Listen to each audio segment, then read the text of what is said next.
पण हरियाणाचा निकालाचा फायदा एक झाला की महाराष्ट्रामध्ये त्याच्यामध्ये आम्हाला काही दुरुस्ती करता येईल.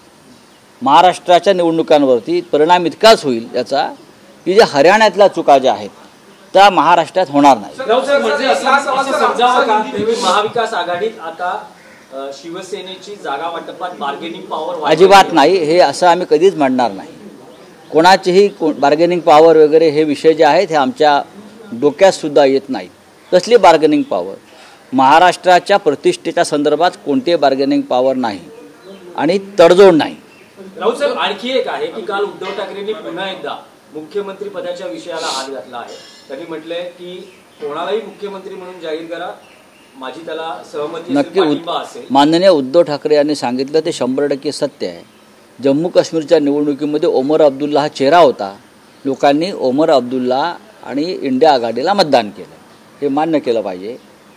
हरियाणामध्ये सुद्धा जर चेहरा असा समोर आला असता, कदाचित मला माहीत नाही चेहरा समोर होता का नाही, तर कदाचित अजून काही बदल झाला असता. महाराष्ट्रासारख्या राज्यामध्ये लोकांना नेता हवा असतो. आधी निवडणुका लढायच्या, जिंकायच्या आणि मग नेता, हे धोरण लोकांच्या पचनी पडत नाही. माझा नेता कोण या राज्याचा, माझं नेतृत्व कोण करणार आहे, या राज्याला चेहरा कोणता आहे हे स्पष्ट केलं. एकनाथ शिंदे हा चेहरा नव्हता, तो लादलेला चेहरा आहे. आता त्या चेहऱ्यानं समोर जावं, भाजपने जाहीर करावं हा चेहरा आहे म्हणून, किंवा भाजपने जाहीर करावं की आमचे 3 चेहरे आहेत, जे आहेत 3 चेहरे, कोण फडणवीस, शिंदे आणि अजित पवार, या 3 चेहऱ्यांना घेऊन त्यांनी निवडणूक लढवावी. काही हरकत नाही ना, पण त्यांनी जाहीर करावा चेहरा, मग त्यांना कळेल. क्या एमपीए में यहाँ सीट शेयरिंग के ऊपर असर पड़ेगा? नहीं, कोई असर नहीं. सीट शेयरिंग का जो मामला है लगभग पूरा हो चुका है, लेकिन हमको कुछ सबक लेनी पड़ेगी. कुछ बातें ऐसी है जो हरियाणा में हुई है, जो नहीं होनी चाहिए थी, वो महाराष्ट्र में हमको दुरुस्त करनी पड़ेगी. एक उससे फ़ायदा हो गया कि जो हरियाणा में जो गलतियां हुई, ऐसा लगता है, हमें लगता है, शायद कांग्रेस को नहीं लगता होगा. मैं इंडिया गठबंधन की बात करता हूँ, मैं महाविकास आघाड़ी की बात करता हूँ, तो महाराष्ट्र में उस हिसाब से हमको काम करना पड़ेगा. रीजनल पार्टी के सपोर्ट शिवाय, सपोर्ट के बिना, चाहे कांग्रेस पार्टी हो चाहे बीजेपी हो, कोई भी देश में राज नहीं कर सकती. चाहे बीजेपी हो, आज बीजेपी की सरकार तो रीजनल पार्टी के ऊपर ही बनी है ना. रीजनल पार्टी अगर नहीं होती तो बीजेपी, आज मोदी जी प्रधानमंत्री नहीं होते. अगर रीजनल पार्टी नहीं होती तो अटल जी प्रधानमंत्री नहीं होते, मनमोहन सिंह जी प्रधानमंत्री नहीं होते. तो रीजनल पार्टी की जरूरत है और रहेगी. तो देवीकडे साकडे घातले शिंदे गटाकडे, पुन्हा एकदा मुख्यमंत्री एकनाथ शिंदे म्हणावे असे बॅनर देखील आता झळकायला सुरुवात झाली. हे भारतीय जनता पक्षाला हा नवस मान्य आहे का? हे नवसाचं पोर जे आहे त्यांनी खरं म्हणजे नवस तिथे रेडे कापून करायला पाहिजे. त्यांची जी भूमिका आहे किंवा त्यांची जी श्रद्धा आहे ती वेगळ्या प्रकारच्या श्रद्धा आहेत त्या. पण ठीक आहे, प्रत्येकाला अशा प्रकारे आपल्या नवस वगैरे जे काय आहेत अंधश्रद्धामुक्त महाराष्ट्रातले ते त्यांनी करत राहावे. रावसाहेब, अजित पवारांची उमेदवारी बारामतीतून प्रफुल्ल पटेल यांनी जाहीर केली आहे. अनेकदा संकेत दिले होते अजित पवारांनी की ते बारामतीतून लढणार, पण कार्यकर्त्यांचा आग्रह आहे आणि काल प्रफुल्ल पटेल यांनी उमेदवारी जाहीर केली. प्रफुल्ल पटेल त्यांच्या पक्षाचे अध्यक्ष आहेत, कार्याध्यक्ष आहेत, मोठे नेते आहेत.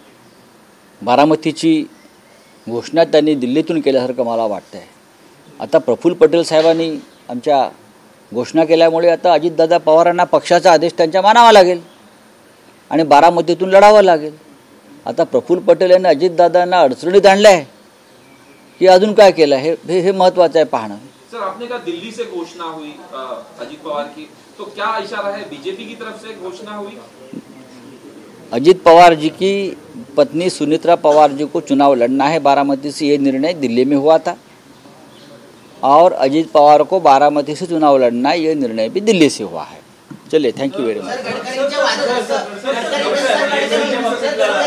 देवेंद्र फडणवीस तुम्हाला विचारलंय की कसं वाटतंय तुम्हाला?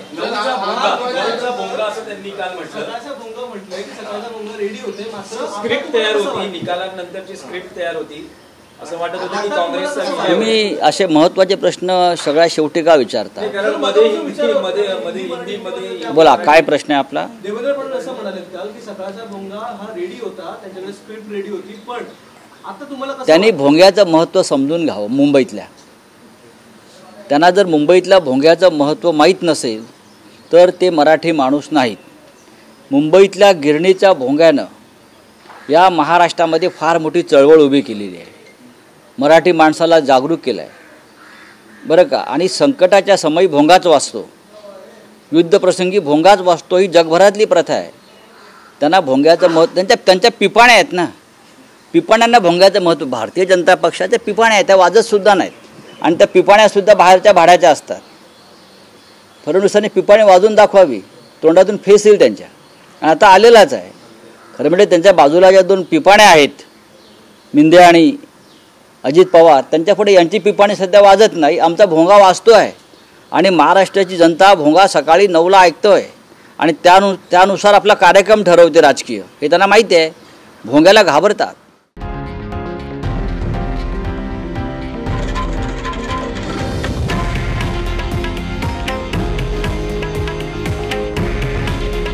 हे आहे देशातील नंबर 1 न्यूज नेटवर्क आणि आपण पाहत आहात TV9 मराठी. काळजी तुमची, हित महाराष्ट्राचं.